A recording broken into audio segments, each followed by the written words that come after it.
আসসালামু আলাইকুম রহমতুল্লাহি ওবরকাতুহু। সম্মানিত দর্শক, আজকের এই ভিডিওতে ডক্টর মোহাম্মদ ইউনূস সম্পর্কে কথা বলবো।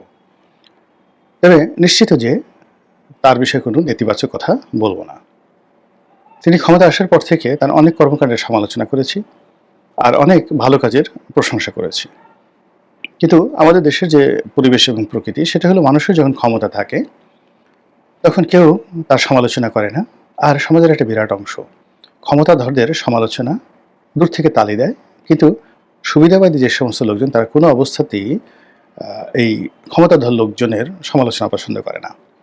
অনেক লোককে আমি দেখেছি যারা ডক্টর মোহাম্মদ ইউনূসের সঙ্গে যাদের কোনো সম্পর্ক ছিল না, চেনেও না, কিন্তু হঠাৎ করে তারা তৈলমর্দন শুরু করলো, এবং তাদের সেই তৈলমর্দনের কোনো কারণ নেই। এর কারণ হলো তারা সমাজের এমন একটা জায়গাতে আছে যে জায়গা থেকে রাষ্ট্রীয় সুযোগ সুবিধা পাওয়া, ডক্টর মোহাম্মদ ইউনূসের কাছে যাওয়া, কোনো কিছু পাওয়া একেবারে অসম্ভব বিষয়।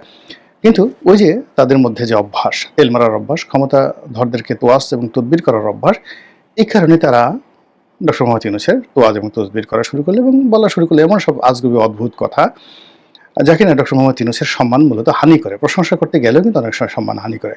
একজন বুড়ো মানুষ, তাকে গিয়ে যদি বলেন যে ভাই আপনাকে দেখলে মনে হচ্ছে 22-23 বছরের যুবক, এটা তার জন্য অপমান। কেউ একজন কালো মানুষ, তাকে গিয়ে যদি বলেন ইস আল্লাহ যে আপনাকে কি সুন্দর চেহারা দিয়েছে, একেবারে নূর ঝলঝল করছে, তো এরকম অনেক সময় দেখা যাচ্ছে যে অনেক প্রশংসা মানুষের মৃত্যু ফাঁদ হয়ে দেখা দেয়। তো ডক্টর মোহাম্মদ ইউনূসের সমালোচনা করতাম, তিনি ভালো করুন। আমি মনে প্রাণে চাইতাম তিনি অন্তত পক্ষে 3-4 বছর থাকুন, মনে প্রাণে চাইতাম। এবং আমার কাছে মনে হতো যে উনি যদি ভালো করতে পারেন, তো ওনার মতো একজন মানুষ যদি 5 বছর 6 বছর দেশে থাকেন, 10 বছর থাকলেই বা আমাদের ক্ষতি কী? আমাদের দেশে তো আসলে প্রথাগত রাজনীতি, বিএনপি বলেন, আওয়ামী লীগ বলেন, জামাত বলেন, জাতীয় পার্টি বলেন, এই তো এর মধ্যে জাতীয় পার্টি দেশ চালিয়েছে, আওয়ামী লীগ দেশ চালিয়েছে, বিএনপিও চালিয়েছে। তারা কি করতে পেরেছে বা কি করবে এটা আমরা বুঝতে পারি, যেই লাও সেই কদু। জামাত নিয়ে আমাদের অনেকের এক ধরনের আধিক্ষেতা ছিল। তো সেই জামাত গত 11 মাসে যে ধরনের কর্মকাণ্ড করেছে, তারা যে সকল কথাবার্তা বলছে, তাদের যে তৎপরতা, এগুলো দেখে আমরা খুবই আতঙ্কিত যে এটি একটি আফগানিস্তানের মতো ব্যর্থ রাষ্ট্র তারা বানিয়ে ফেলবে, কিংবা পাকিস্তানের মতো একটি ব্যর্থ রাষ্ট্রতে তারা এটি পরিণত করবে। কাজে তাদের নিয়ে আমাদের আর কোনো আধিক্ষেতা নেই। আমরা মনে করি না যে জামাত বিএনপি, আওয়ামী লীগ বা জাতীয় পার্টির চেয়ে ভালো দেশ চালাবে। অন্যদিকে এনসিপি যে নতুন যারা আসছেন, তারা একেবারে তরুণ। আমাদের এই দেশের প্রেক্ষাপটে তারা রাজনীতি করবেন, ক্ষমতায় আসবেন, দেশ চালাবেন, এই চিন্তা আমার কখনো ছিল না। আমি তাদেরকে কখনোই সমালোচনা করিনি, আমি তাদের প্রতি কৃতজ্ঞ। কিন্তু তারা দেশ চালাবেন, হয়তো চালাবেন আরও পরে, 10 বছর 15 বছর পরে। এর মধ্যে যারা এই বিপ্লবের নায়ক রয়েছেন, তারা এই সমাজে ইন জেনারেল কম্পিটিশন যেটা হয়, সেই কম্পিটিশনের মধ্যে যদি তারা টিকতে পারেন, এবং 10-12 বছর পর দেখা গেলেন তারাও একজন তোফায়েল আহমেদ হতে পারেন, আমির হোসেন আমু হতে পারেন, ইট ডাজ নট ম্যাটার। তো এইভাবে আমি আসলে তাদেরকে নিয়ে আলোচনা করতাম, সমালোচনা করতাম, ডক্টর মোহাম্মদ ইউনূস এবং তার যারা লোকজন আছেন। কিন্তু এখন আমার কাছে মনে হচ্ছে ডক্টর মোহাম্মদ ইউনূস জীবনের একটা, তার রাজনৈতিক যে জীবন বা এই রাষ্ট্র ক্ষমতার যে জীবন, এটার একটা প্রান্তিক সীমায় অথবা একটা সন্ধিক্ষণে চলে এসেছেন। ইতিবাচক বলেন, নেতিবাচক বলেন, দুটোভাবেই আপনি বলতে পারেন। এখন যদি ইলেকশন হয়, ইলেকশন হলে আপনি দেখবেন যে ডিসেম্বর মাসে শিডিউল ঘোষণা করা হবে। তো এখন আগস্ট চলে যাচ্ছে, সেপ্টেম্বর, অক্টোবর, নভেম্বর, 3 মাস আছে হাতে। সেপ্টেম্বর, অক্টোবর, নভেম্বর, 3 মাস হাতে আছে। নর্মাল নিয়ম হলো যে শিডিউল ঘোষণা যখন হবে, ডিসেম্বরে হবে, বড় জোরে যে এখন ডক্টর মোহাম্মদ ইউনূসের যে ক্ষমতা আগস্ট মাসে আছে, এটা কমে 50% হয়ে যাবে সেপ্টেম্বর মাসে। আর অক্টোবর মাস থেকে তিনি ডে টু ডে ওয়ার্ক, মানে একেবারে তাকে মান্য করা দরকার, তাই সেইভাবে বাকি 2 মাস তার ক্ষমতা থাকবে বড় জোর 10%। আর যদি শিডিউল ঘোষণা করা হয়ে যায় ডিসেম্বর মাসে, তার ক্ষমতা থাকবে 5%। তখন পুরো রাষ্ট্রযন্ত্র, নির্বাচন কমিশন, রাজনৈতিক দলগুলো তারা তাদের মতো করে ক্ষমতা ভাগাভাগি করবে, তাদের মতো করে সব কিছু চালাবে। এখানে ডক্টর মোহাম্মদ ইউনূসের আহামরি করার কিছুই থাকবে না, যেভাবে অতীতে কারোর এইভাবে ছিল না। তো এনিওয়ে, নির্বাচন শিডিউল ঘোষণা করার পরে একেবারে উনি কার্যত ইনঅ্যাক্টিভ। তো সেই দিক থেকে যদি ধরেন নির্বাচন সঠিক সময় হবে, তিনি নির্বাচন দিবেন বা যা কিছু হবে, সেক্ষেত্রে তার এই সময়টা, কার্যকালের সময়টা আর মাত্র 1 মাস। এই 1 মাস তিনি আনাকুম জানাকুম দিনাকুম বা সারাদিন তওবা আস্তাগফিরুল্লাহ, উমরা, হজ, এই জিনিসগুলো করেই তাকে কাটাতে হবে। কাজে তাকে নিয়ে আর সমালোচনা করাটা আমার কাছে সঠিক বলে মনে হচ্ছে না। ফলে আমি উনি যখন নির্বাচনের ঘোষণা দিয়েছেন জাতির উদ্দেশ্যে, তখন থেকে আমি নীতিগতভাবে তার কোনো সমালোচনা করছি না এবং বাকি দিনগুলোতে করব না। এই হলো মানে আমার রিয়ালিটি। একজন দুর্বল, একজন অসহায়, তাকে নিয়ে আলোচনা করে লাভ কি? যখন একজন মানুষের ক্ষমতা থাকে, দাপট থাকে, তার সঙ্গে তখন আলাপ আলোচনা করা যেতে পারে। এমনকি উনি যদি চলেও যান ক্ষমতা থেকে, যাওয়ার পরে ওনার এই কার্যকাল নিয়ে আমি আলোচনা করব না। এর কারণ হলো তার সবচেয়ে দাপটের সময়গুলোতে আমি তাকে নিয়ে আলাপ আলোচনা করেছি। এখন যদি নির্বাচনের যে শিডিউল রয়েছে সে অনুযায়ী নির্বাচন না হয়, নির্বাচনে অন্য কোনো জটিল অবস্থা তৈরি হয়, কিংবা ধরুন ডক্টর মোহাম্মদ ইউনূস আরও ক্ষমতায় দীর্ঘদিন থেকে গেলেন, বা বিরূপ একটা রাজনৈতিক পরিবেশ পরিস্থিতি তৈরি হলো, এমন তৃতীয় পক্ষ চতুর্থ পক্ষ আসলো, সেখানে ডক্টর মোহাম্মদ ইউনূস ক্ষমতায় থাকতেও পারেন, নাও থাকতে পারেন, তো সেক্ষেত্রে কী হবে? সেক্ষেত্রে একই অবস্থা। অর্থাৎ ডক্টর মোহাম্মদ ইউনূস যে উজ্জ্বলতা নিয়ে, শক্তিমত্তা নিয়ে, যা কিছু নিয়ে তিনি এসেছিলেন, এখন যা কিছুই হোক না কেন, একবার বটবৃক্ষ যদি পড়ে যায়, ও বৃক্ষ আর দাঁড় করানো যায় না। ছোটো বাবলা গাছ, আম গাছের চারা, কলা গাছ, এগুলোকে পড়ে গেলে দাঁড় করানো যায়, কিন্তু বটবৃক্ষ সেটা যদি পড়ে যায়, সেটাকে কখনো আর দাঁড় করানো যায় না। আছে না, নদীর জোয়ার চলে গেলে ফিরে আসে শ্রাবণে, কিন্তু যৌবন জোয়ার যদি চলে যায় সেটা আর কখনো ফিরে আসে না। বিখ্যাত গান, নদীর জোয়ার চলে গেলে ফিরে আসে শ্রাবণে, সেই বাংলাদেশের একটা খুব বিখ্যাত গান। তো কিন্তু যৌবন জোয়ার চলে গেলে ফিরে আসে না। একইভাবে রাষ্ট্র ক্ষমতা এমন একটা জিনিস, এটা একবার হাত থেকে ফসকে গেলে মারাত্মক যুদ্ধ ছাড়া, মধ্যযুগে যুদ্ধ করে ফিরে আসতে হতো, কিন্তু এখন আসলে যুদ্ধ তো সম্ভব নয়। কিন্তু যে রাজনৈতিক প্রক্রিয়া এখন জটিল হয়ে গেছে, এখান থেকে একবার কেউ আউটস্টেট হয়ে গেলে সেখান থেকে আর ফিরে আসার কোনো সম্ভাবনা থাকে না। তো সেই ক্ষেত্রে ডক্টর মোহাম্মদ ইউনূসের যে ভাইব, তার যে হাইট, যা কিছু ছিল পুরো 2024 সন পর্যন্ত এবং 2025 সনের এপ্রিল মে পর্যন্ত, সেটা এখন যেহেতু নেই, এটা আগামীতে উনি যদি অন্য কোনো প্রক্রিয়ায়, সেটা বিএনপির অধীন রাষ্ট্রপতি হন, কিংবা ধরুন তৃতীয় কোনো শক্তি আসলো, তাকে তত্ত্বাবধায়ক প্রধান হিসেবে রাখলো, কিন্তু এখন যে ক্ষমতাটুকু ওনার আছেন, এটা ওনার তখন থাকবে না। তো কাজেই এখানে যে কথাটা হলো সেটা হলো ওনার বিদায়, ওনাকে যেতে হবে। তো ওনাকে যদি যেতে হয়, সেইভাবে যেতে পারেন। উনি ক্ষমতা থেকে নির্বাচনের পরে ক্ষমতা হস্তান্তর করে উনি গেলেন, অথবা ক্ষমতায় থেকেই উনি গেলেন, ক্ষমতা ধরা অবস্থায় উনি আল্লাহর ডাকে সাড়া দিলেন, বা আরও 5 বছর পরে তিনি চলে গেলেন, কিন্তু তার সেই জৌলস আর ফিরে আসবে না। তো সেক্ষেত্রে তার জীবনটা কেমন হবে? এখানে আমরা গ্রিক ম্যাথোলজি, প্রাচীন গ্রিসের অনেক সুন্দর সুন্দর গল্প রয়েছে, যেগুলোকে ম্যাথোলজি বলা হয়, কাল্পনিক গল্প, খুব শুনতে মজা লাগে। সেখানে প্রেম আছে, ভালোবাসা আছে, ক্ষমতা আছে, ট্র্যাজেডি আছে, কমেডি আছে, অনেক হাস্যকর ঘটনা রয়েছে, অনেক বিয়োগাত্মক ঘটনা রয়েছে। তো গ্রিক ম্যাথোলজিতে যেভাবে ট্র্যাজেডি রয়েছে, একইভাবে ইংলিশ লিটারেচারেও সেই, আমরা হ্যামলেটের কথা বলি, ম্যাকবেথের কথা বলি, ট্র্যাজেডি বলতে মানে মারাত্মক ট্র্যাজেডি। আমাদের বাংলাদেশের সাহিত্যে একটা সময় ট্র্যাজেডি ছিল না, কিন্তু ইদানিং সে অনেক ট্র্যাজেডিক গল্প চলে আসে। তো সেদিক থেকে ডক্টর মোহাম্মদ ইউনূসের জীবন কি ভয়ঙ্কর একটা ট্র্যাজেডি হবে, নাকি আনন্দ রসে পরিপূর্ণ একটি কমেডি হবে, নাকি কমেডি অফ এরর হবে?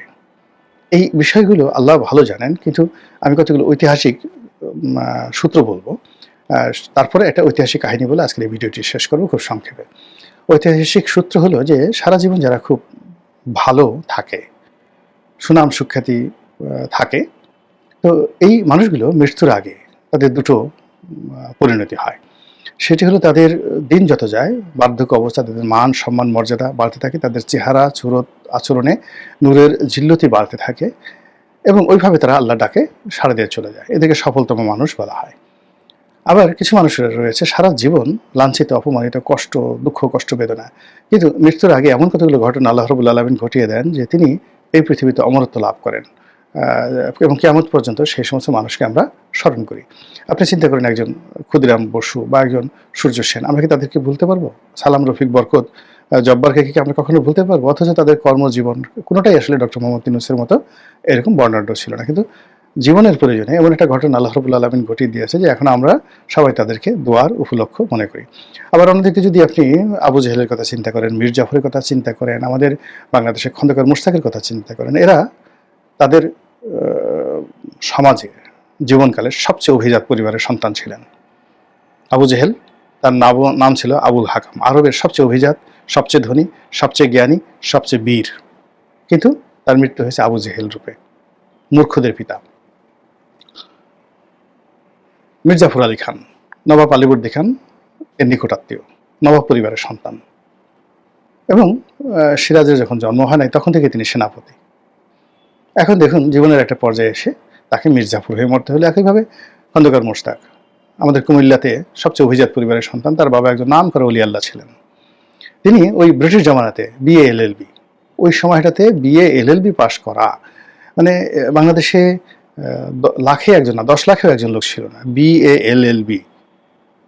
আমরা এখন নর্মালি কেউ বিএ পাশ করলে, ইভেন কেউ যদি আইএ পাশ করে, তো সে চেয়ারম্যানিতে দাঁড়াতো। জনাব Abdul Gafur IA, BCom, BA. তো সেখানে বিএ এলএলবি ব্রিটিশ জামানাতে কুমিল্লার একটা পরিবার থেকে। এবং আপনি যদি তার ইংরেজি দেখেন, তার স্মার্টনেস দেখেন, তার বক্তব্য দেখেন, to the point.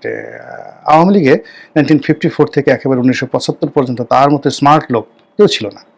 He was A smartest in all respect. আমরা এখন যেহেতু তিনি ভিলেন হয়ে গেছেন, তার অনেক কথা বলি, কিন্তু আমরা জাতীয় সাইড নেতা বলি, অন্যান্য বড় বড় নেতার কথা বলি, কিন্তু ওনার যে ক্যারিশমা, তার যে ব্যক্তিত্ব, তার যে আভিজাত্য, তার যে চিন্তা চেতনা, তার যে কর্ম এত প্রোগ্রেসিভ ছিল যে 1954 যখন আওয়ামী লীগের কমিটি গঠন করা হলো বা 53-তে গঠন করা হলো, তিনি আওয়ামী লীগের জয়েন্ট সেক্রেটারি ছিলেন ওই সময়টাতে।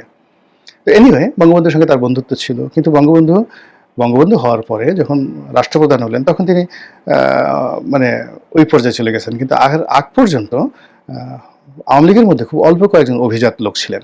আমাদের ফরিদপুরের ঠ্যাঙ্গামারির আব্দুল হামিদ চৌধুরী ছিলেন, এখানে যাকে বলা হয় এই খন্দকার মোশতাক ছিলেন। এরা সত্যিকার অর্থে অভিজাত, অ্যারিস্টোক্র্যাট। আর বাকি যারা দেখেন তারা মধ্যবিত্ত। আপনি দেখেন যে আমরা তাজউদ্দিনকে নিয়ে এত কথাবার্তা বলি, একজন সাধারণ নিম্ন মধ্যবিত্ত পরিবারের সন্তান গাজীপুরে। আমরা সৈয়দ আশরাফের বাবা সৈয়দ নজরুল ইসলাম এই যে স্কুল টিচার। আপনি ক্যাপ্টেন মনসুর সাহেবকে বলি, একেবারে গিয়ে দেখেন ক্যাপ্টেন মনসুরের আগের কোনো জেনারেশন আপনি কোনো খোঁজ খবর পাবেন না। হ্যাঁ, কামরুজ্জামান সাহেব যেটা ছিলেন উত্তরবঙ্গে, ওই যে লিটন, মেয়র লিটন ওনার বাবা, তো তাদের পরিবার এই কয়েকজনের মধ্যে তুলনামূলকভাবে ভালো, কিন্তু খন্দকার মোশতাকের পর্যায়ে নয়। তো সেই মোশতাক কী হলো, জীবনের শেষ প্রান্তে এসে তিনি ভিলেন হয়ে গেলেন। এখন ডক্টর মোহাম্মদ ইউনূসের যে সুনাম সুখ্যাতি সারা দুনিয়া তিনি তছনছ করেছেন। তছনছ বলতে পজিটিভ অর্থে। তিনি যেখানে গেছেন সম্মানের ডালি তার জন্য ছিল, তিনি যেখানে গেছেন সব হিসাব উল্টে গেছে। ফুটবলের মাঠে তিনি কিংবদন্তি, ক্রিকেটের মাঠে তিনি কিংবদন্তি, তিনি যেখানে গেছেন সেখানে আলোকিত করেছেন। এবং তাকে মানে কেউ আপ্যায়ন করে, তার সাথে কথা বলে যে কোনো মানুষ সম্মানিত বোধ করত। তো সেই মানুষটি আমাদের এই সিংহাসনে বসেছেন, আমাদের এই সিংহাসনটাকে তিনি সম্মানিত করেছেন। Doctor Muhammad Yunus our chief adviser, এটা আমাদের একটা গর্বের বিষয় ছিল। তো তার এই কালে মানে দীর্ঘ সময়টাতে তিনি চেষ্টা করেছেন নানা রকম, এগুলো নিয়ে মূল্যায়ন হবে আরও অনেক পরে, কিন্তু আলটিমেটলি তিনি যখন যাবেন তখন সেটা কেমন হবে, ভালো হবে, ট্র্যাজেডি হবে, নাকি মানে কমেডি হবে। আমি শুধু একটা জিনিস বলি যে আল্লাহ তার যে গোপন কর্ম, এই গোপন কর্ম যদি ভালো হয় এবং তার যদি চিন্তার জগৎটি যদি স্বচ্ছ হয়, তার তিরোধান, ক্ষমতা থেকে তার বিদায়, সব কিছু হবে সম্মানজনক। দুটো কারণ, অর্থাৎ গোপন কর্ম, গোপনে যে কর্ম করেন সেই কর্মের মধ্যে সততা থাকতে হবে। আর যদি তার গোপন কর্ম, পার্সোনাল লাইফ, এর মধ্যে ভেজাল থাকে, আর গোপন চিন্তা মানে উপরে ভালো দেখান কিন্তু মনে মনে মন্দ চিন্তা করেন, তাহলে এটা আল্লাহর গজব তার দিকে ধেয়ে আসবে। সেক্ষেত্রে খুবই মারাত্মক হবে এই কারণে যে তিনি জমিনে ভালো মানুষের যে সম্মান নিয়েছেন, তো সেই সম্মান নেওয়ার পরে কিন্তু মনে মনে তিনি সম্মানজনক চিন্তা করেননি।